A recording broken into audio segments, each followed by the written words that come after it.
చూస్తా చూస్తా కన్ను మూసుకొని తెరిచేసరికి 2 ఏళ్ళు అయిపోయింది. దేవుడు దయ వల్ల ఉన్నది ఇంకా 3 ఏళ్ళే. ఆ 3 ఏళ్లలో కూడా ఇంకొకటిన్నర సంవత్సరం కన్నా పోతే నా పాదయాత్ర కూడా స్టార్ట్ అయిపోతుంది.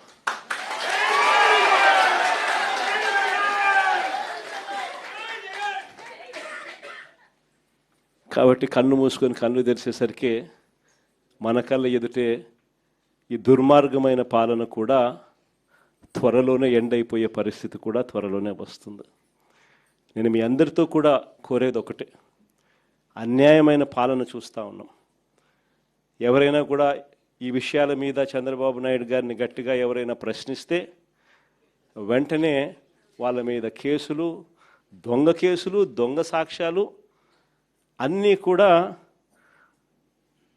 విపరీతమైన హెరాస్మెంటు, ఇటువంటి రెడ్ బుక్ రాజ్యాంగం కూడా చూస్తూ ఉన్నాం.